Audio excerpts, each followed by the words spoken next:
Good afternoon and welcome to this session, Symposium on Ending TB Transmission, Stepping Up TB Infection Control, the Lessons Learned and the Opportunities in Sight.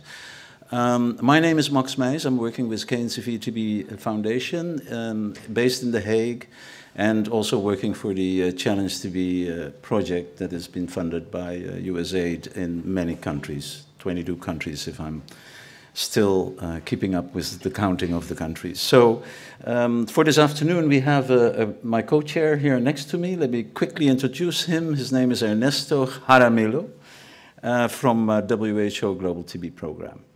So we have 4 presenters on our list. Miraculously, we had 5 being uploaded there, but I think unless the 5th person who has come into that can raise the hand now, we'll see what we can do. But I think we have 4 presenters on our list, and we'll have a presentation from Namibia by Dr. Farai Mafunga. We have a presentation from Colleen Scott. We have a presentation from Carrie Tudor, and we have a presentation from Ed Nardell. And I've seen all 4 being in the room, so we can definitely move on. I think the important thing was, and I'm reading from the program, but it is good to have that all in your mind when we are listening to these presentations, is that ending TB transmission is the essence of the new WHO NTB strategy. We feel the quick detection of source of transmission and immediately enrollment on effective treatment is among the most powerful approaches to end the TB epidemic. Infection TB control offers additional tools which can contribute to prevent transmission in a variety of settings.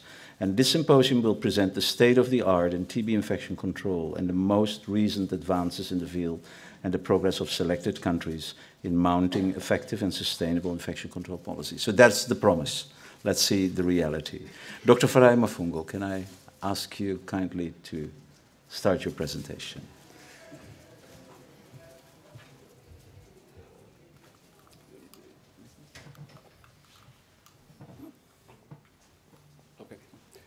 Good afternoon, ladies and gentlemen. As introduced, my name is Farai Mafunga. I'm the program manager for the Namibia TB and leprosy program.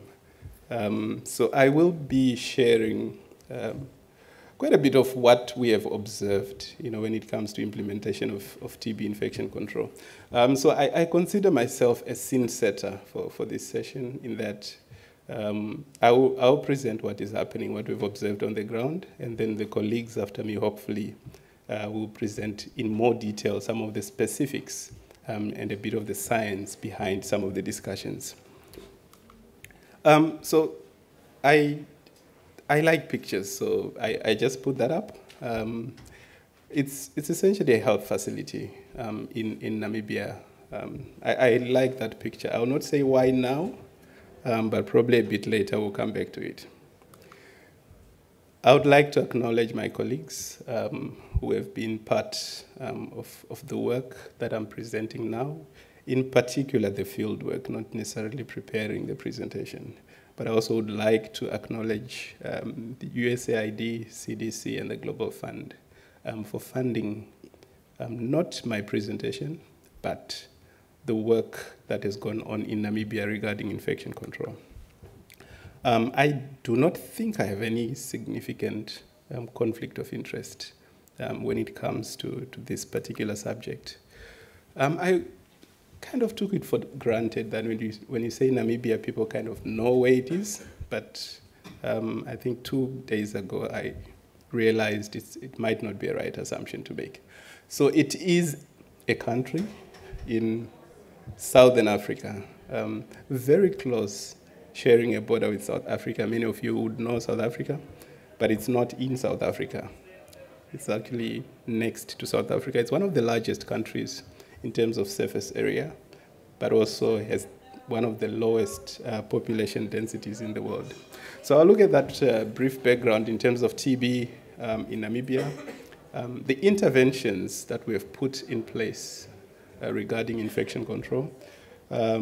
Broadly speaking, I think I have very limited time, so I will not go into detail. And then talk qualitatively about the progress to date, and maybe some of the lessons learned and some areas where we probably need a bit more input on how to proceed. We are in fact, we are one of the 30 high TB burden countries. The estimated incidence, I think, for 2014 was about 5,620. It's slightly lower for 2015. We have notification rates of about 436 per 100,000. And about 40% of those patients are HIV infected. And 44% of the cases reported in 2015 were new smear positive. And I think it's important to highlight this point because that essentially means that in our facilities we have a lot of infectious patients who are coming in for care for various reasons. We also have a significant relative burden of drug-resistant TB. And in 2015, we reported 320 cases of rifampicin-resistant TB, of which about 190 were actually MDR TB and 3 XDR TB cases. And I think for infection control purposes, it's important to point out that TB patients are primarily managed as outpatients, but also to note that the HIV prevalence is quite high. The antenatal prevalence for 2014 was almost 17%. So with that background in mind, of course, infection control has become a pivotal component of our strategic planning. As of the second strategic plan, which was 2010 to 2016-17. And within this, we've actually included development of TB-specific infection control guidelines. And we've pushed through our partners to also get national level coordination of infection control. So we have a national level coordinator, and we also have a resident architect who's assisting us within the program in terms of addressing environmental control measures. We've advocated the establishment of infection control committees and development of facility-level infection control plans. So I think for those who are infection control, this sounds pretty basic. But when it comes to implementation, it's something else. We've also conducted quite a lot of trainings, cascaded from national to district levels to facility levels. And we have a few indicators in our strategic plan. Some of them are process indicators, which look at the trainings that we've conducted, how many facilities have infection control plans. But also we've tried to monitor the incidence or occurrence of TB amongst health workers. The infection control assessments that we conducted, and this is one of the key activities that we had targeted for the strategic plan, is to actually assess all the hospitals as a start, and maybe move to lower facilities after that.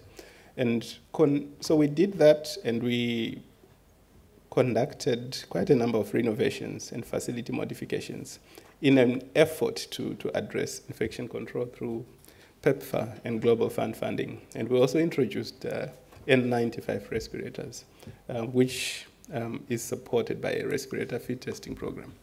So now I now go to the practicalities of it. So these are some of the facility, if I can call them upgrades, that we've managed to undertake. So we have in places put up sputum collection booths. But I think more importantly, we have also established outdoor waiting areas within our health facilities. These were not there before, okay? So it was essentially, you get there, if you're going to wait, you have to go inside and sit and wait for care. But again, if you remember that 44% of our TB patients are actually infectious, and that the HIV prevalence is quite high, it's, chances of infection are quite significant. I debated whether to put this picture or not, because it looked pretty ordinary. But what I was told was that the before picture, a lot of these windows were actually not openable. Okay, so these were windows which were meant for lighting only, without really, the ventilation component being included. So part of the renovations or modifications that were conducted is to actually put up windows that could be opened in these buildings. So this is for health facilities. The other level of care that we have in Namibia is we have what we call community DOT points. And basically we usually use shipping containers where we establish points where patients can go and take their treatment within communities. But again, a lot of patients would get to this DOT point, get in, sit, wait for care. Okay, so some of them could potentially still be infectious. So we also managed to establish outdoor waiting areas in these areas. So in addition to that, in some of these points, and I unfortunately don't have a picture of that, we also put up some whirly beds in some of these facilities to try and facilitate ventilation as part of infection control.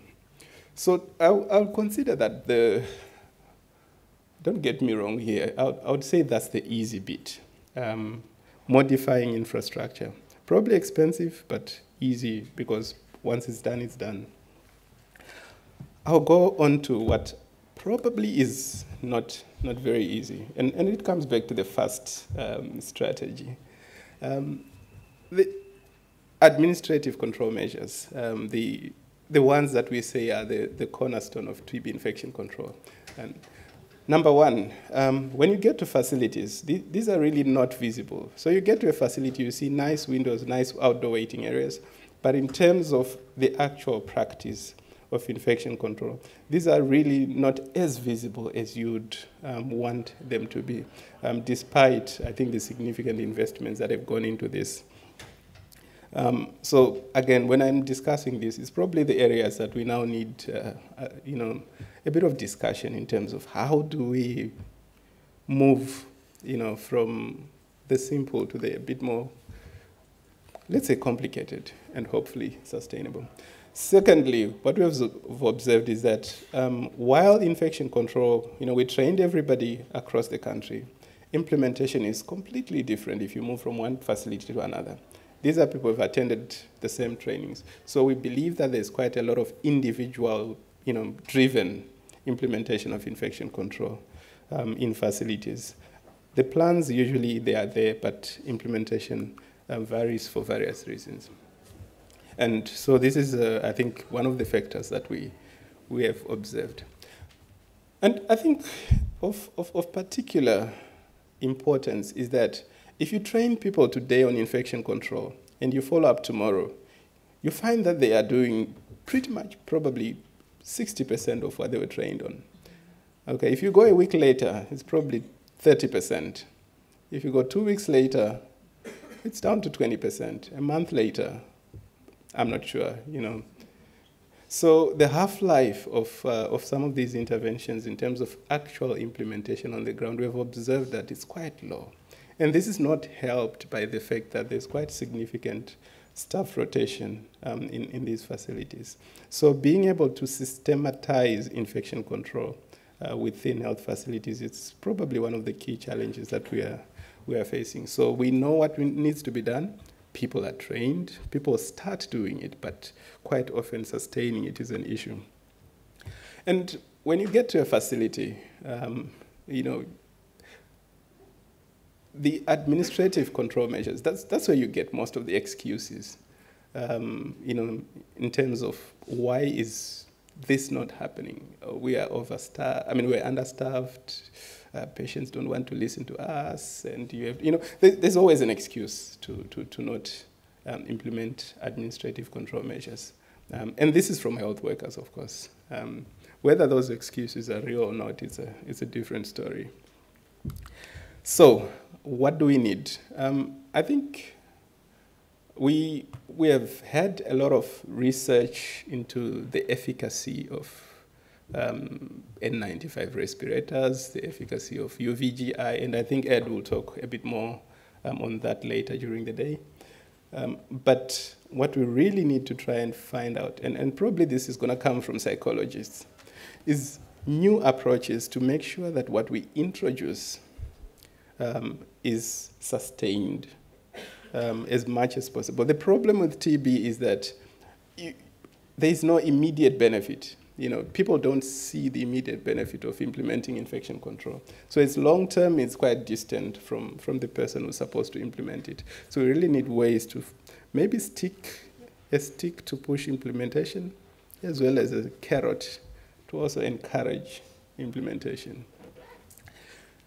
So coming back to some of the key lessons, and I'm not sure if this is, the right solution, but what we've observed is that implementation of TB infection control, it's not an intermittent initiative. It requires sustained efforts, whether these are advocacy, whether this is repeated reinforcements, whatever is going to be done, I think it needs to be sustained.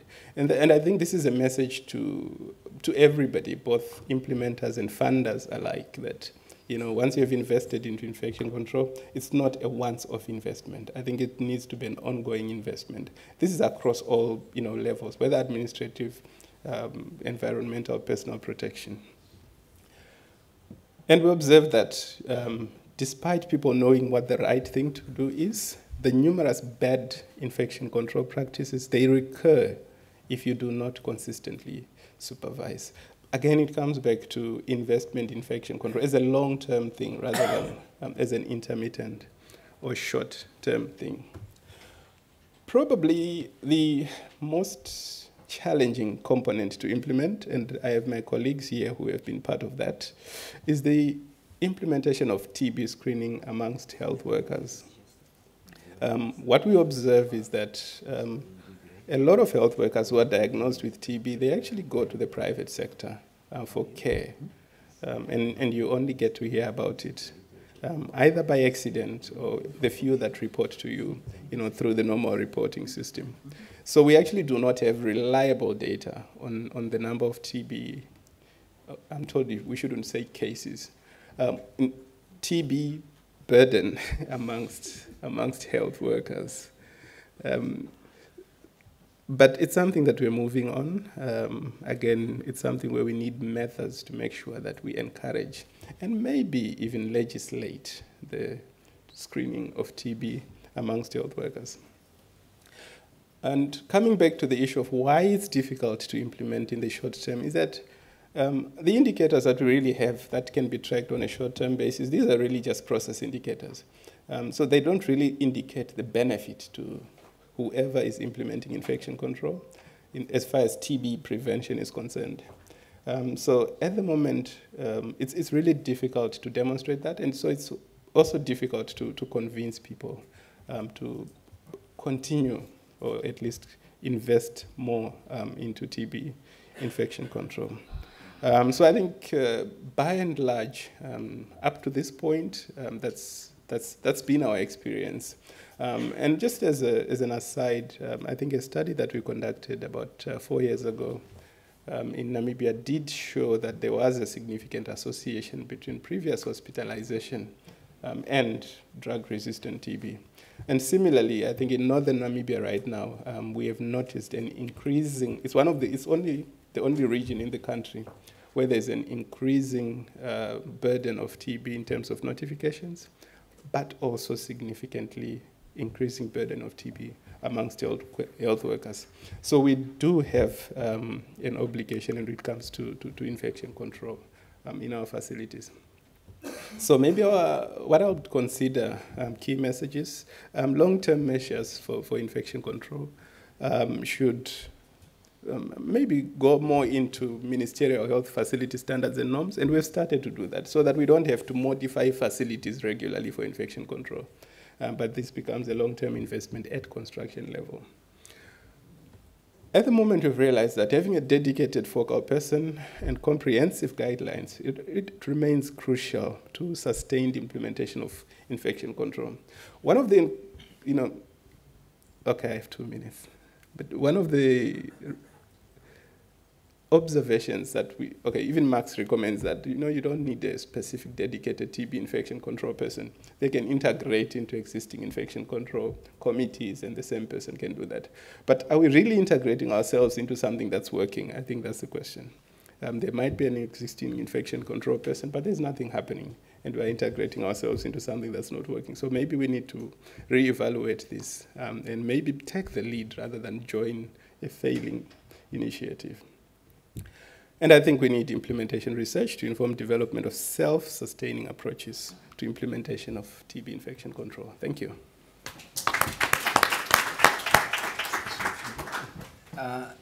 Questions to the end, no? So thank you very much. And thank you also very much for staying within time. I was sitting here and I was impressed. I know Namibia very well. I know the program very well, I should say, from the beginning of the presentation. I mean, I can see what has happened there. But still, I was impressed because the way you present it and the way you show it, I mean, it has, we mentioned that among ourselves behind the table here, it has never been written down like this. And I think countries, we should have more of these country experiences, not so much just the project, but the country experiences. I can allow 1 or 2 questions for clarification, but then in the interest of time, we move on to the next, and we'll see if we have some time for discussion later. So I see 2 hands being raised. Yes. Marty first, yes. Do you need a microphone? There is a microphone there. We like you to talk in the microphone because it is being recorded.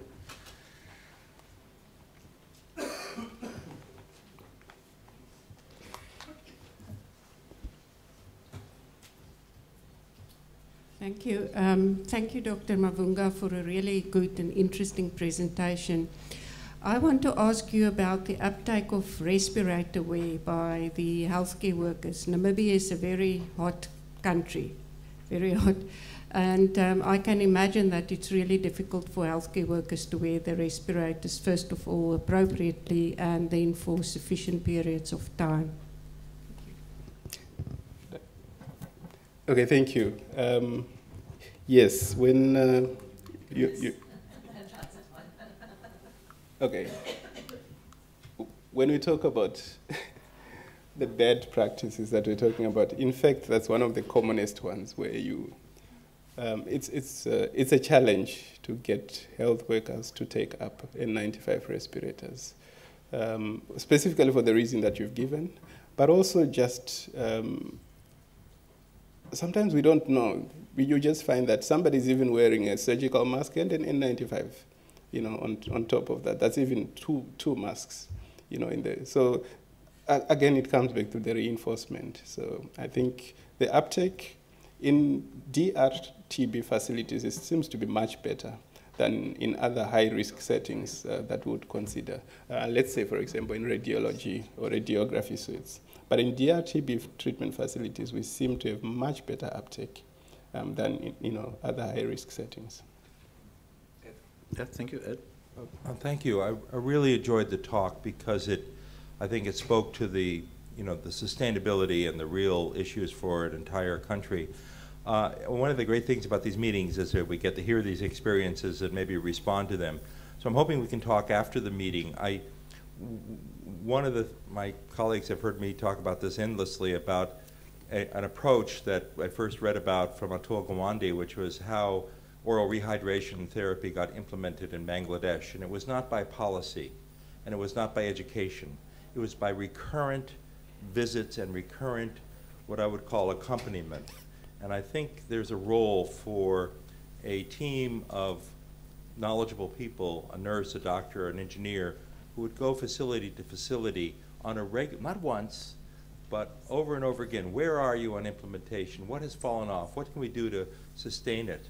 And I think it would turn out to be cost effective to do that. And we should talk because we have some ideas about that. Okay, thank you. Thank you, Ed. So some of those who were thinking that infection control is about having proper infrastructure and an architect based in the hospital are going to think differently. And at the end of the day, the healthcare workers are the ones who have to ensure that things happen.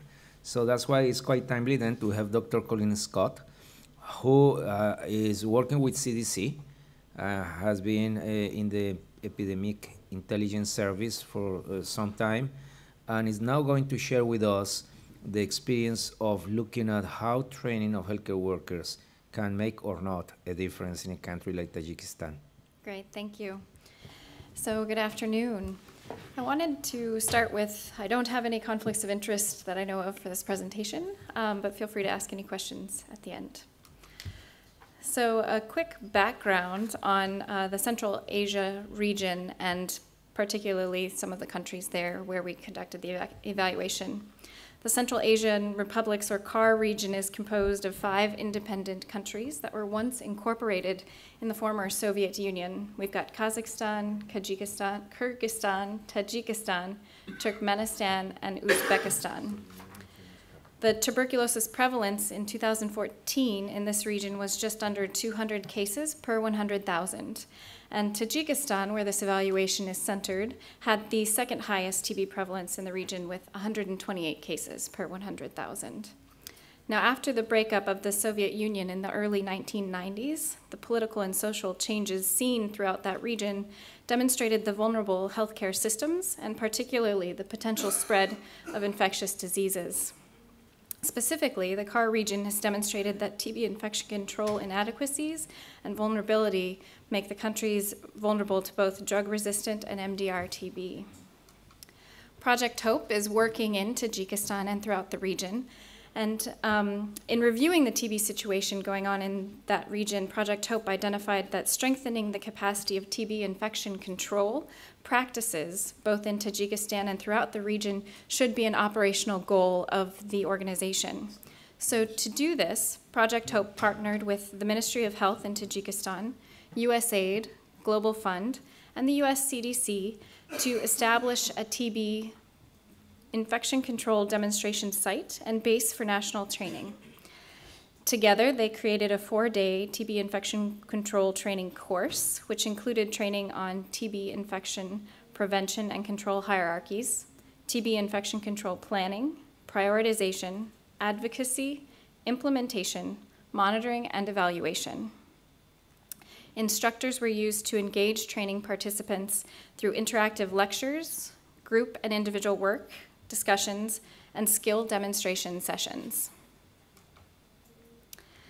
In an effort to assess the initial impact of the TB infection control trainings being conducted by the center, Project HOPE partnered with US CDC to conduct a cross-sectional post-training evaluation of the first year of training operations at the training center. This was to better understand both the impact and utility of the trainings provided at the healthcare facility level. During the first year of operation, a total of 89 healthcare workers were trained in TB infection control over the course of 6 different trainings. This included 1 training of trainers, 5 cascade trainings, and 1 CAR regional training. For the evaluation, each of the 89 training participants received introductory letters inviting their participation and describing the purpose and time frame of the evaluation. A standardized interview questionnaire was developed to collect participant demographics, knowledge retention data, and self-reported use of implementation of the TB infection control material gained from the training. Additionally, we asked open-ended questions inviting some final thoughts or comments from each of the participants, telling us what they thought about the training and how we could improve it for future training participants. The interviews were conducted in person or over the telephone according to participant availability by trained interview staff. And these interviews were conducted in either Tajik or Russian according to the participant preference and ability. A total of 84 training participants completed the evaluation interview, which gave us a 94% participation rate, which was really fantastic. People were very engaged and wanted to participate in the evaluation and share both their experiences of the training and what they'd done after receiving the training. Of the 5 training participants who did not complete the interview, the contact information was incorrect for 2 participants. 2 more refused to participate in the interview, and 1 had to terminate the interview early. This is a table showing some of the demographics of our training participants who participated in the evaluation. As you'll see here, it was pretty equal between men and women participating in the trainings, with more than half of the participants reporting that they worked at either a TB center in a clinical setting or at a public health center in an epidemiologic setting. And you'll also notice that for roughly 60% of the participants, this was their first training or exposure to TB infection control principles and practices. So as part of our evaluation, we did assess knowledge retention by using the same knowledge retention tool used during the training. There was a pretest. The same pretest was given as a post-test after the training, immediately after the training. We gave the exact same tool at the time of evaluation. And here you see that the average knowledge retention scores improved from pre-training, 38%, to 86% in post-training. That's an absolute improvement of 48 percentage points at post-test. And then looking at comparing the post-test scores to evaluation scores, you see there was a reduction from 86% to 51%. Please note that there was a gained retention from pre-test to evaluation, though there was a reduction after some time after the training, which was described by my colleague earlier. We asked participants to describe various TB infection control practices at their work facility, both before and after attending the TB infection control training. And these included practices such as TB infection control training being provided for all staff at the facility, TB infection control educational posters being present or hanging on walls in posters, form of posters for patient waiting areas, masks available for patients, and so on. This is a very busy slide, so let me walk you through it very quickly. There are 2 bars for each indicator. So here's the indicator. This is the after bar, and this is the before bar. So before is before the TB infection control training. After is after the TB infection control training. You'll notice that the blue portion of the bar is the no. So that practice was not in use prior to the training. And the orange indicates yes. So this was in practice before the training. So you'll see that we want the reduction in the blue bar at each after section. And you'll see that overall, for this selected group of practices, there was a pretty decent reduction seen after, but that there were still some participants reporting that no, they were not engaging in those practices after. I have one more slide with a few more practices. These are a little bit less change seen. Oops. Less change seen. So you'll see that the bars remained a little bit longer for the no. And these ones we're looking at practices such as the workplace having a fit testing program, fluid-resistant gowns or coats being available for staff, and workplace use of ultraviolet lights for TB infection control. So some of the more expensive or more resource extensive practices are seen to have less of a change over time. Now, finally, we asked several open-ended questions eliciting participant feedback for improving future trainings on TB infection control. And as you can see from this slide, participants most desired having additional trainings available to them, as well as specific follow-up and advanced skills training. So what most participants discussed during their interviews was that the training they received was good, they enjoyed it, they wanted to begin implementing it, but they felt like after they went back to their facilities, they needed some additional training, additional knowledge or support to continue building on what they'd learned. So overall, training participants reported some improvements in TB infection control practices at their work facilities after attending the training at the training facility. And participants reported some of these being discussions with leadership at their work facility and increasing the TB infection control administrative controls after the training. Participants also reported that they tried to share the TB infection control training skills and principles with their work colleagues, either through informal or formal presentations, and trying to get others at their facility to understand the importance of TB infection control. Participants did demonstrate a limited knowledge retention of TB infection control practices at the time of evaluation, and this may reflect that for 60% of the participants, this was their first exposure to TB infection control principles and practices. So they needed to have it reinforced for them so that they would remember those principles and practices over time. Again, something we saw in the presentation from Namibia as well. This reduction in knowledge retention scores may also reflect a lack of information utility. And what that means is that training participants were primarily care providers and epidemiologists. The knowledge questions most frequently missed by participants were those focusing on the technical concepts or the environmental and engineering interventions, which aren't routine work for those types of practitioners. So a clinical care professional is not going to be thinking about environmental controls. So there could be a slight rift between what we expected them to remember and what they actually use in their daily work life and what they are able to remember and implement at their health facility. So this leads us directly to some of our recommendations. So there are some potential opportunities for future training program improvements, including the creation of a TB infection control training specifically addressing facility leadership.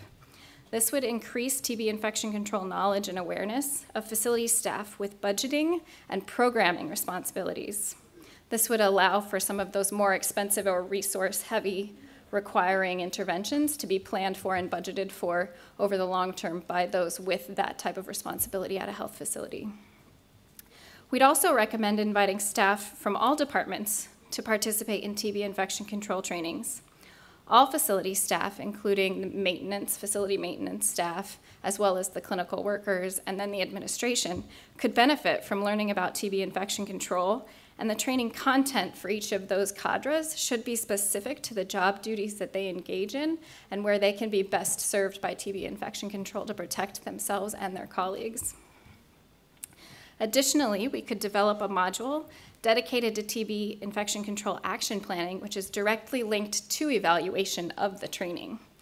This would identify specific goals and activities, timelines tailored to workplace-specific needs, and action points or individuals responsible for those activities, which can then be used for follow-up evaluation to see what was actually engaged in and completed by each individual when they went back to their health facility. It could help improve and make the rigor of evaluating TB training, TB infection control trainings stronger, and also give you more quantitative evidence of what changes are occurring in the facility based on the training. Now finally, we would recommend developing a TB infection control peer network for training participants to continue sharing their experiences, brainstorm activities, and problem solve together after completing the training. Participants reported a strong desire for additional training and support post-training. And one thing that we considered as we discussed this desire and this need, instead of just adding additional trainings, bringing them in and providing more standard training, we considered a peer network as a different platform which could provide continued training through peer experience and peer networking for, while also providing a support system for those individuals to share and engage from their work facility. So instead of coming in for didactic training, they would actually be engaging in problem solving together through this peer support network, which might help solidify some of the concepts or bring it back to them in a new and creative format. So one limitation of this early impact evaluation is that only one CAR regional training was conducted during the first year of the training operations, which means the vast majority of the training participants were from Tajikistan, which means the findings from this evaluation are more reflective of this country than the entire CAR region. And because of this, and because this is the first TB infection control training evaluation conducted throughout this region, we also recommend that a more rigorous evaluation be conducted after additional CAR trainings have also been completed. Another limitation is the possibility that participants provided socially acceptable answers rather than providing constructive critiques of the training because they were invited and sponsored by Project Hope and the Ministry of Health. So it would be good to go back in again and do some more rigorous evaluation with it, doing more observations and less self-report. And finally, this evaluation collected those self-reported changes of TB infection control practices, which can be subject to both recall and social desirability bias, but is a good starting point since there's very little literature or very little evidence shared out there about TB infection control training evaluations. So it's a good starting point so that we know how to begin doing these types of evaluations. And finally, I wanted to speak to the importance of evaluating TB infection control training programs. There are a lot of programs out there, and there's very little evaluation being conducted, which allows us to know whether or not we're actually reaching our targets and whether or not we're making an impact for those healthcare workers who most need the training. So just to reiterate, evaluating the TB infection control training programs really helps the trainers and the funders to understand and identify ways to improve future trainings by soliciting feedback directly from participants. And without soliciting that feedback, trainers don't know if their teaching techniques and material are relevant and useful. And finally, the trainings really are able to demonstrate the value and benefits of providing the training. And without those evaluations, we don't understand what's happening on the ground after we train someone. So it's a better understanding of what's occurring because of what we've trained people on. And additional indicators of training impact could include screening and diagnosis of TB control staff to make it a more quantitative and more rigorous evaluation as well. So some things we want to consider as we move forward with evaluating TB infection control trainings and improving the training that we're providing to our healthcare workers. I'd like to acknowledge everyone who contributed to both the training program itself and to the evaluation of the training center. Thank you. Thank you, Colleen. Thank you, Colleen. In the interest of time, I would propose that we carry on with the next speaker and we put questions towards the end, hoping that there will be time left. So then I have the pleasure to introduce Kari Tudor. Kari Tudor is with the International Council of Nurses and, as everybody can see, proud to be a nurse. So if you're a nurse and you want one, come to the working or subsection meeting at 5:15 in room 14. The other thing is that it is even a greater pleasure that I can introduce Kari as well as the new chairperson of the NTB Transmission Initiative that is working under the Stop TB Partnership. She's taken over this chairpersonship from me. So I'm very proud and very honored that she is here and presenting on a topic that she knows very well about and has even published about. So Kari, over to you. Thank you, Max. Good afternoon, everyone.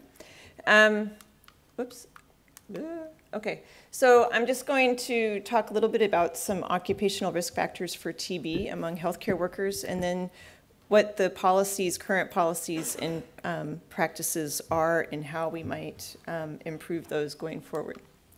So I think most of us in this room know that TB in healthcare workers is an issue, or else we probably wouldn't be here. It's estimated that about half of healthcare workers worldwide have latent TB, and there was just a recent systematic review published, I think last month, looking just at high-burden countries, and they also, in a pooled analysis, found that 50% of healthcare workers in high-burden countries had latent TB infection.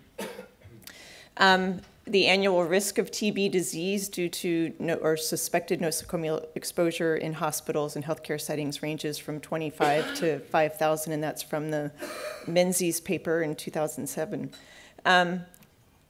Many studies have found that healthcare workers have a greater risk of active TB than the general population, and I'll show you some data from a study in South Africa. In addition, in South Africa and many other countries, and especially sub-Saharan Africa, healthcare workers also have a high burden of HIV, or prevalence of HIV. And in one study in South Africa, it's estimated that 16% of healthcare workers also are HIV positive, which again puts them at a much greater risk for developing TB in the workplace. Several studies, as I said, incidence of TB in healthcare workers, especially in public facilities. And these are both two separate studies from one province in South Africa, that it's either 1,000 per 100,000 or 2,300 per 100,000 population, which is about twice to 3 times what it is in the province.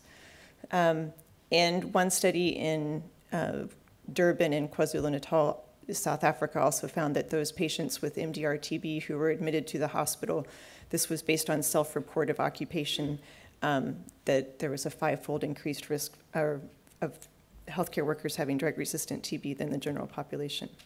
So thank you to Ernesto for pushing this into the 2016 new Global TB report.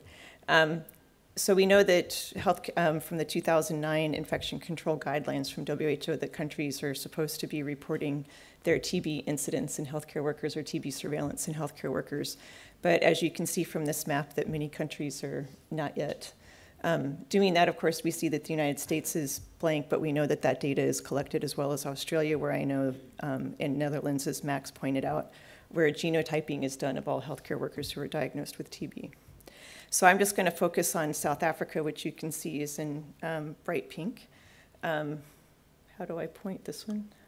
So we'll just do a focus on South Africa for a minute or two. So this was a study that I did in South Africa several years ago now. It's in 3 district hospitals, and I wanted to focus on district hospitals that had an MDR ward on the same grounds as the general hospital, just to see if there was a difference between or risk of TB or MDR-TB among those working in different areas of the hospital. So the sample size was about 1,313 across these 3 district hospitals in KwaZulu-Natal. It's circled in red. So I won't show all of the data based on time today, but you can, the citation is down at the bottom. So we looked at cases of TB over a 5-year period in these 3 hospitals through chart review of healthcare worker records in the occupational health clinics in those 3 hospitals. And as you can see, the red line is the incident rate ratio of TB in healthcare workers, and the blue line is the general population.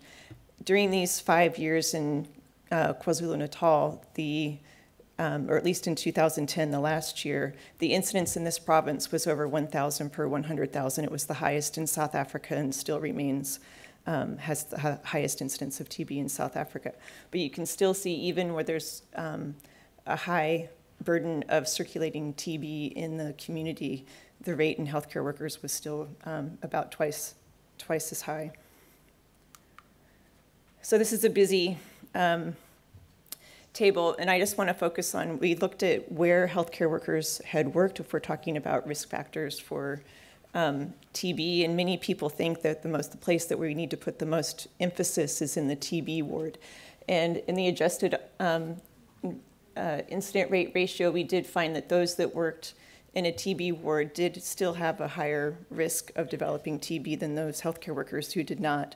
But we also found increased in pediatric wards, outpatient departments, the stores and workshops. So we think the stores, there's no ventilation in the stores because they have to be climate controlled. So air conditioning, so if one of the staff had it, they may have been passing it to other staff. But they do also go around the hospital. But in the, in the MDR wards, didn't reach significance, but there was actually a decreased risk of developing MDR for those staff that worked in the MDR ward versus those who did not, which we assume that that's because infection control measures, while not perfect, were in place. Healthcare workers were more aware of what the risks were, so they were more careful. So it may say that infection control works in protecting staff. HIV status, not all of the records had HIV status recorded, but even with those that we knew were HIV positive, HIV positive, yes, 3 times higher incidence of TB in those with HIV. There was no difference between occupation. So we did a case control study of a subsample of that 1,300, and we had responses from 145 people. And the thing that I want to point out here, again, the majority of cases were clinical staff, which were nurses mostly, and a high percentage of them were reported that they were HIV positive. But HIV positive, there was a increased odds ratio of 6 in terms of odds of developing TB among those who were HIV positive. So from this, it was a very small sample, but HIV came out as the largest risk factor for TB in healthcare workers. In the unadjusted odds ratio, the number of wards that healthcare workers worked in was also a risk factor, because those of us who are nurses in the room know that this week I'm in maternity, next week I may be in the TB ward, the week after that I may be in pediatrics, or next month. So we move around quite a bit, and so that brings different exposures. In many hospitals in South Africa, Namibia, other countries I go to, the male general ward will have very good infection control. I walk 5 meters down the walkway to the female ward, and it's it's much worse. So each of these wards also will have different risks. So the other thing that we did was to look at what are the occupational health policies and infection control policies at a global level, and this is on the right, or what was in place in South Africa at the time. So at the international level, we have the International Labor Organization has their occupational health and safety laws, and an X means that those are on the left, what the recommendations are, and the X's mean that it's in these individual international guidelines. And then in South Africa, they have a very good occupational health and safety act through the Department of Labor, and there is occupational TB is considered an occupational disease in South Africa for healthcare workers. The ILO only recognized TB as an occupational disease for healthcare workers in 2005. It was considered an occupational disease for miners and other occupational groups, but not healthcare workers until 2005. So in these hospitals, these 3 hospitals, 2 had a full-time occupational health nurse, but only one of those occupational health nurses had actually had postgraduate training in occupational health. The others were warm bodies that were placed there and said, oh, today you're the occupational health nurse. Go do that. All had a full-time infection control nurse, but again, most of them, you're warm-bodied, you want to be the infection control nurse. Okay, now you're the infection control nurse. So they had positions, but they were not full-time dedicated positions. At the time of this study, none of them had an occupational health and safety officer to follow up on cases of TB and to do the appropriate paperwork. So when we looked at how many of the healthcare workers had been screened for TB in the year before. All hospitals said that they did it, but you can see that only about 19% of staff actually had a documented record of having been screened for TB in 2010. But so three cases of TB were identified, 1 in each hospital during that same period from those screenings. But the number of cases reported across those 3 hospitals was much greater than what they were picking up on the active screening. It varied from hospital to hospital, and screening varied also if you worked in a general ward or other area of the hospital or in the MDR ward. Those working in MDR wards reported that they were screened or supposed to be screened more frequently, 1 to 2 times a year. None of the hospitals used a standardized reporting tool or they all did something different in terms of screening for TB. And again, there was no guideline available on how they should screen or how frequently. So when we also looked at HIV counseling and testing, since that came out as one of the main risk factors for TB in healthcare workers in this setting. So about 22% of staff decided that or accepted to be tested for HIV when offered through the occupational health clinic in the hospital. Very few staff actually reported their HIV status, but some did, and about 12% of the staff reported that they were, or had it recorded in their health chart that they were HIV positive. So not too far off the 16% from the survey in South Africa. All of the hospital, or 2 of the hospitals were offering IPT. I've done a subsequent study that needs to be written up still about looking at how healthcare workers accepted IPT, HIV-positive healthcare workers accepted IPT through occupational health. They all said that they would reassign HIV-positive staff to lower risk areas, but many of the occupational health nurses didn't feel that there was a low risk area in the hospital that would be safe.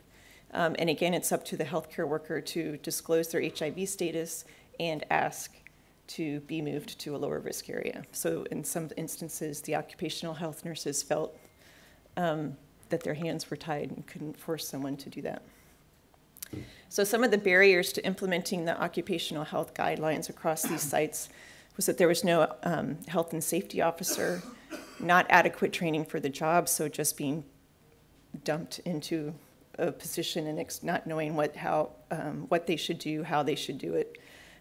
For some, it's only a part-time position, and they have, those of us who are nurses also know that we may have, I'm the occupational health nurse, but I'm in charge of the crisis center, and I'm working in the ward at the same time, so there's not a lot of time and emphasis to put on this job. Staff don't want to come for screening. Some of that, I think, is that they'll report as denial. They don't want to know if they have TB or not. They don't want other people to know, stigma, so there are many issues limiting staff coming to get their training. And again, as I just mentioned, that the HIV-positive staff have to be willing to ask to be moved to a lower risk area. Oops, did I miss one? Yeah. So some of the occupational health policies are in place, but they're not well implemented. I was hoping that Dr. Mvusi would be here today. The screening is happening, but as we saw, very few people actually go for the screening, and it's not finding that many active cases. More cases are coming in when they have symptoms and getting diagnosed passively. And as Farai said, in Namibia, many people, especially nurses and those that have insurance, do end up going to the private sector, but many of them will come back to get the treatment in the TB clinic because they know it's better and it's free. But we also see that there's some overlap with the roles between occupational health and infection control. And often I see that the more occupational health issues about identifying and surveillance of TB falls under infection control when really it's more of an occupational health issue. So some implications are that we need better occupational health policy specifically for healthcare workers, and this is why I was hoping Dr. Mvusi from South Africa would be here, because South Africa is, hopefully by the end of the year, they're going to have specific National Department of Health guidelines for occupational health of healthcare workers related specifically to TB and HIV, which may be of benefit to neighboring countries in the region, but to a wider audience as well. And I think that in terms of IPC, we need to do a better job of, or infection control community needs to do a better job of engaging occupational health at all levels to increase and improve surveillance. Healthcare workers need to be trained for the job they're doing, whether it's infection control or occupational health or being a TB focal nurse. And currently, I know this is some of the things that South Africa is struggling with in their guidelines is what do we put for screening? Chest x-ray, skin test, sputum. How do we do this? Do we make it mandatory or voluntary? So we need to, I think, guess as a task of the global community is to look at evidence-based screening algorithms for healthcare workers for TB. So thank you very much.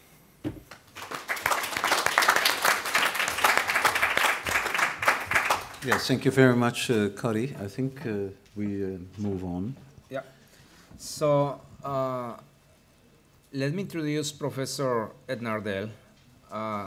Ed is professor of Harvard Medical School and is a long-time researcher in TB transmission and infection control, doing most of his work and research in Peru and South Africa.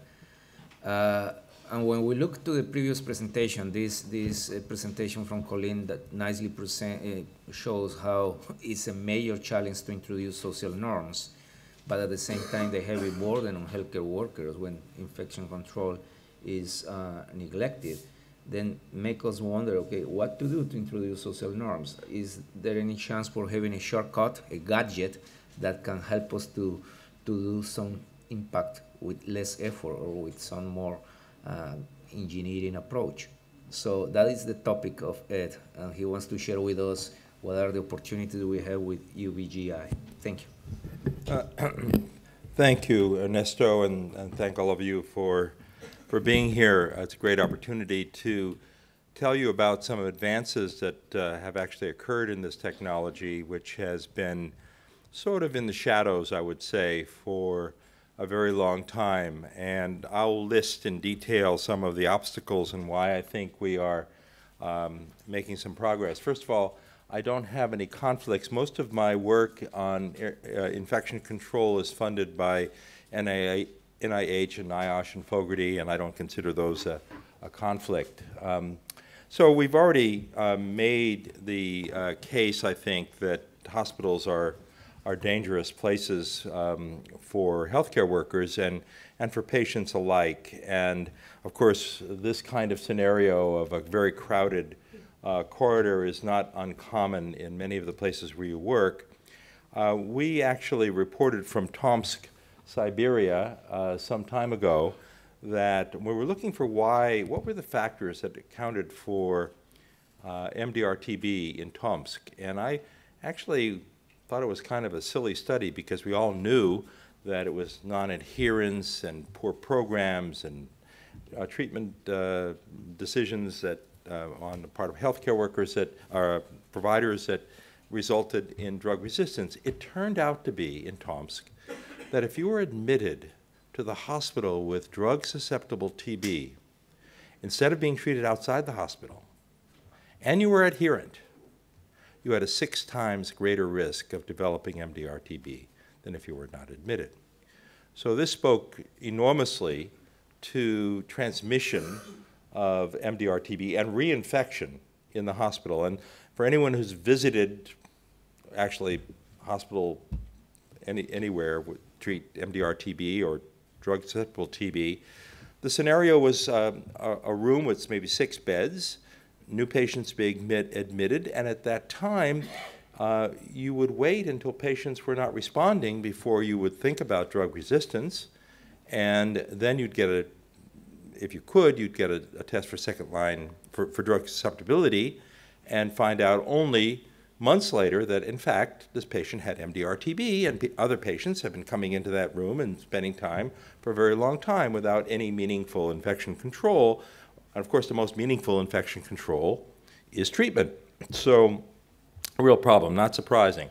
And of course, the world's attention was really paid to, came to, to the problem of transmission, but the XDR transmission in KZN at the Church of Scotland Hospital. But it's certainly not the only place. So, you know, we have at WHO policy and in general, we've extolled the virtues of natural ventilation. And indeed, we would be in big trouble if we didn't have that resource. And we've seen an example, and I'll show you more, of natural ventilation at its best. Waiting rooms outside. Cold climates, however, we've got a problem. And increasingly, in warm climates, split system air conditioning is being installed. To heat or to cool, you've got to close the windows. So we suddenly have a condition where everyone's comfortable, but things are much more dangerous than they used to be. So, and once you start trying to ventilate buildings with natural ventilation, moving the air in and out of buildings, you have a much bigger challenge than you do with an outside waiting room. It depends on the direction of wind, the velocity of wind, whether the windows are open, and many, many factors. So although it is, in theory, sustainable, it really isn't always an effective way to achieve this. So we're using the term GUV instead of UVGI, which I'll tell you why in a moment, so for germicidal ultraviolet. And it could be the ideal complement or alternative to natural ventilation in many settings, and the problem is that it has not been easy to roll out, and it has not been accepted necessarily, and the sustainability question is huge. It also has limitations, and those are many of them, and we're going to talk about these limitations. So at Harvard, every summer we bring a group. Paul Jensen's in the back of the room, and he's in this picture somewhere in there. I can't see from here. But we do a course for engineers and architects. The architect from Namibia, I think you're probably referring to, has taken the course. And these are some of the buildings that have resulted from that course by architects. This is in Karachi, MDR clinic at the Indus Hospital. And you see a nice outdoor waiting area, and patients are brought in. Perfect. Now we have a hospital designed for airborne, for natural ventilation in Rwanda. Also pretty good. Hard to close, these windows don't close, etc. But not every building is like that. And not every condition is a hilltop in Rwanda. So you need alternatives to that. And so what we're talking about is fixtures that look something like this, usually in the upper part of the room, with these louvers that are designed in most cases for lower ceilings. If we had ceilings like this, we wouldn't need those louvered fixtures. We could get away with more simpler fixtures, open fixtures. We're not talking about room air cleaners that may have UV lamps in them. This is a motor that moves air. Now, when I converted this slide, it looks like this didn't become easy to read. I apologize. But what it says here is that whether this is a HEPA filter, a UV, a plasma field, an electrostatic precipitator, or an atom bomb in there, you can kill the bugs in the box. What you can't do is move very much air through that box relative to the volume of the room. So you will be approached by salespeople who will say, this is the latest and greatest box. And if you buy this, you'll take care of infection control.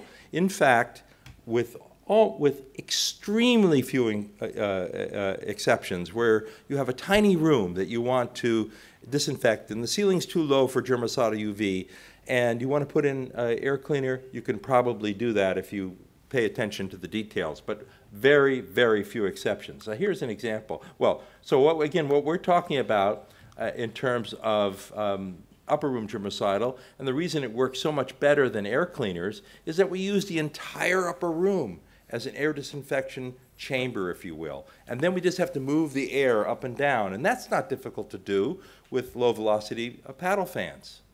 So we get an enormous amount of air disinfection within the room. And it's perfectly safe, as we'll tell you about, although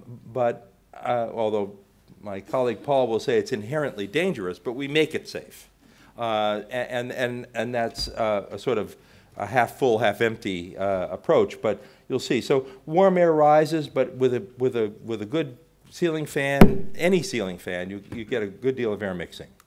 So, and in terms of cost effectiveness, and this is a study that Paul Jensen and Grigory Volchenkov, our colleague from Vladimir, did a number of years ago, actually he said 10 years ago, and compared in a room aerosolized organisms to which they did quantitative air sampling. They used upper room germicidal UV, a locally produced inexpensive fixture you see here, and they had a ventilation system to compare, and they had 3 different air cleaners, including a ridiculously expensive one that was put up in the space capsule. So, I mean, they used everything. And this one literally had an atomic bomb in it to kill the organisms, but it didn't move that much air.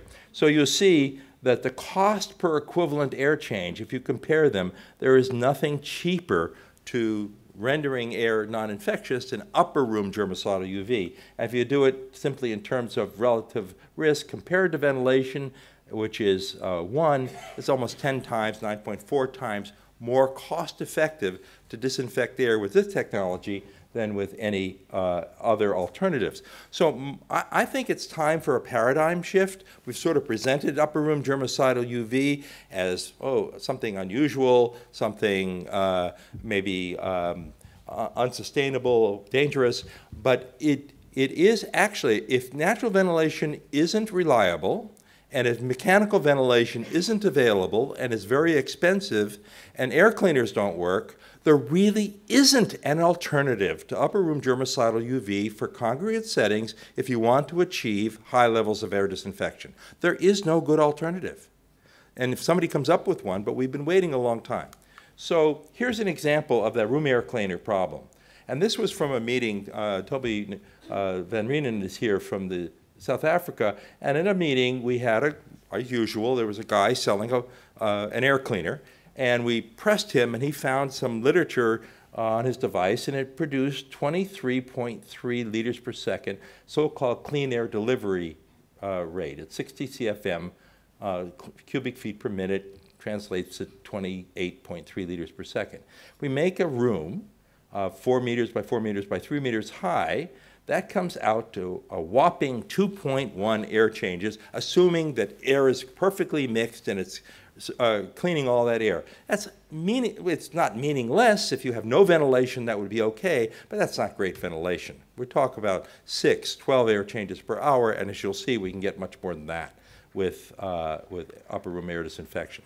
So do not believe the salespeople who come to you with the latest device, whether it has got filters, UV, or any other air cleaner. You will kill everything in the box, but you can't move enough air. So where should it be used? And here's another sort of a heresy. Not necessarily on the TB ward. You heard Carrie Tudor tell you that on the MDR wards there was very little tuberculosis transmission. It may be because of better air infection. It may be that everybody was on effective therapy and there's not that much, well, there is in quasi-ed, but hopefully they've been diagnosing the XDR TB. And you know, on general medical wards, it's on suspected TB cases. So if we treat TB cases, and people on the TB wards are not that infectious. So it's the unsuspected case, and that's where emergency room, outpatient waiting rooms, corridors, jails, shelters, art centers, those are the places where unsuspected cases occur and where you need air disinfection. Other places, if you can diagnose and treat, that's much better. So what have been the barriers? And I know this looks like a long list of barriers, and it is, but the good news is that most of them we actually have addressed or are being addressed. Acceptance. Convincing of efficacy. I'll show you, we have lots of evidence of efficacy. Fear. So that's why we have taken the I out of UVGI, because people are afraid of irradiation. And it's not ionizing radiation, it's, you know, well, I think I have a slide on risk in here, but when you go outside, even in Liverpool, but especially in South Africa, you get much more dangerous UV from sunlight than is generated in a room with germicidal UV. The threshold limit value is actually quite low, and the risks outside are much, much, much greater than from germicidal UV. So, but we need to address the fear factor, and so a lot of education is needed here. Dosing guidelines, we now have them. They're practical, they're evidence-based, and in fact, in South Africa, they're about to release a national GUV guideline, a UVGI guideline, which I think you'll be able to access as an example of a thought-through guideline and how to use this technology. We still have to get expertise more widely dispersed to plan, install, and commission. So at a meeting we recently had in Pretoria, somebody kept asking, okay, if I want to do this today, what do I do? Number one is you have to find a consultant who can help you with this. And then they will know which companies make good UV, and you'll see those UV fixtures have to have been measured for how much UV comes out of them. For years and years, we didn't do that. We just dosed by how much electricity went into them, which makes no sense. We have to know how much UV comes out, as you'll see. And so you need a consultant, and obviously you need some money, and then you need a maintenance program. And that's a huge challenge that we are addressing, but you have to think of, don't buy these and expect they're going to work, because they're not, unless you have somebody. Ideally, you would contract with a company that would do this, and we're trying to build that capacity to address the maintenance issue from a number of angles. You have to have electricity, that is a given, and you have to have air mixing, maintenance, and you have to have some money, and then sustainability means that this industry has to become a profitable business, including maintenance. Right now, you find articles by our group and other people talking about how well it works, and there are a number of manufacturers who make these things, but it's not enough of a business that, you know, if you want a biological safety cabinet, you call the company, they bring it in, they install it, and they'll maintain it. We need to get at that level of that kind of expertise, and we're working on it.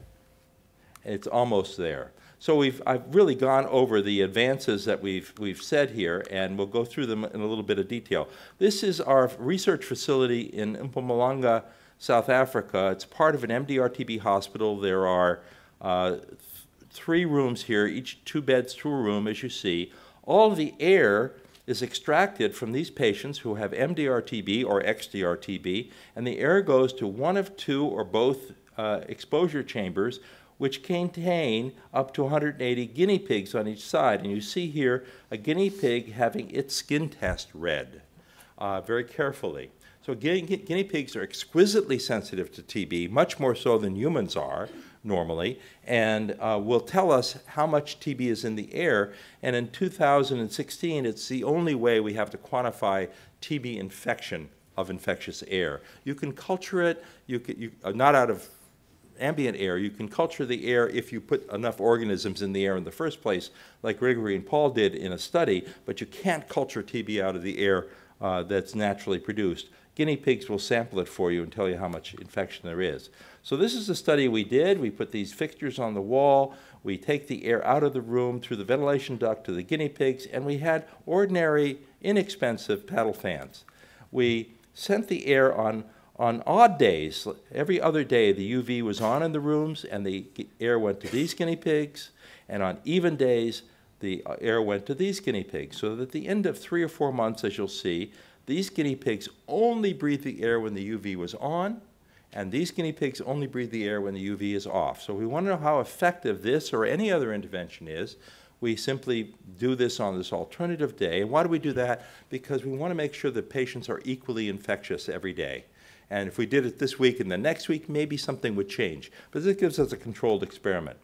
And here are the results. After, in fact, 4 months and 3 months, we had 57 infections of guinea pigs in the control room and only 15 in the intervention room. So this was a hazard ratio of 5 almost, of about an 80% effectiveness, the equivalent of adding to the existing 6 air changes a total of 24 equivalent air changes. Remember, 2.4 air changes from the air cleaner. We're talking 24. That's a lot of air changes, maybe more than we need. We're wondering whether the dose that we used here was higher than necessary, but it was what we used, and this has been published. Matsi Mfuleli was our first author from South Africa, a number of people here, including Marty, who's in the audience. These are some of the fixtures we use, and there was an editorial that said, this is time to scale this up. We know how to use this technology. We have still the barriers of dealing with maintenance, but safety. So the healthcare worker or the patients are exposed to a little bit of UV that bounces off ceilings, etc. We know what the threshold limit value is. You'll see in the next slide that we have monitored patients, we've monitored nurses and others, office workers, etc., with this in use. And because you're moving around, the eye is the most sensitive organ. The skin is really not very sensitive because it gets absorbed. This UV doesn't penetrate skin. It does irritate the eye like sunlight can, but it is, when you monitor people, and this paper, published paper, human exposure, the highest rate of exposure was a patient who got 1/3 of the threshold limit value. Not a half or even over, 1/3. And this is with fixtures that were actually fairly poorly designed, I have to say. So this was a worst case scenario, a hospital in Boston that had UV up, and we monitored people continuously. You move around, you don't look at you're not staring at the UV, and the only accidents we see where people do get irritation and no permanent damage is from climbing up on a ladder without turning off the fixture, cleaning it, that kind of thing. There are safety precautions that are needed. The fixtures have to be properly designed, but these are, quotes, properly designed fixtures. You see they produce a fairly narrow beam in the upper room. Unfortunately, these louvers also gobble up almost all of the UV. So they're not the most efficient ways to use germicidal UV, as you'll see. Now here is a fixture in the hospital we work in South Africa, put in a low ceiling, excellent design for a high ceiling, poor design for a low ceiling because of these widely spaced louvers. Very efficient, killing bugs left and right, but people were complaining about eye irritation. So we need well-designed fixtures as well. So dosing guidelines, all I can say is we used to depend on a very early experiment by Richard Riley, which his office was 200 square feet. This shows the effect of one 17-watt fixture on aerosolized BCG in that room. It came out to be 17 watts, produced about equivalent of 10 air changes. And if we had 30 watts, we figured we would have a 2 minutes. We would have a good effect. But we didn't know how much UV that fixture was putting out. So it was really, we were talking about 17 watts of electricity going in, and that made no sense. NIOSH came up with some guidelines in 2009, and they also had sort of unworkable guidelines. An amount of UV in the upper room, which you can't predict in advance, or again, 6 watts of input, not output. What we showed in the study I showed you, and by the way, Rod Escom in Peru did a similar study. He didn't have as much information on the output of the fixtures, so we're not using that data, but the result was very similar to ours. He got 72% protection, we got 80% protection, very similar. So anyway, we're using, and you don't need to remember this, 15 to 20 milliwatts of total fixture output per cubic volume. So the important point is here, you know the volume of your room, 10 meters, 5 meters, 3 meters, that's 150 meters. We're using 17 milliwatts per cubic meter. We need 2.5 watts. A fixture puts out 0.5. We've had it measured, and we need 5 fixtures. End of story. Now, I'm not going to have time to go into great detail into dosing, but for example, we would like to put the fixtures on a wall that is longer rather than one that is shorter because we get more use out of that UV. And there are design tools available that can be more sophisticated for an architect to use. But basically, and we now know that all fixtures are not alike. These fixtures with a better parabolic reflector and more carefully designed louvers are 10 times more efficient than those fixtures. So we need to know what comes out of the fixtures, and your consultant will know how much comes out of these fixtures as we get more and more of them measured. And that's how we measure them. We won't go over that. Finally, LED UV is on the horizon. We're testing fixtures that will allow battery power backup, solar power, and probably more creative use of designs of spreading it. And the wavelength of germicidal UV out of these LED fixtures is a little closer to the peak germicidal wavelength and still far away from what causes skin irritation and photokeratitis in sunlight. This is the first prototype of an LED fixture. It's just sitting on a bench, but we're going to be testing these in our test chamber in the coming months. And this is our postdoc that's going to do that, and that is that. Thank you very under much. time. Oh, okay. Thank you.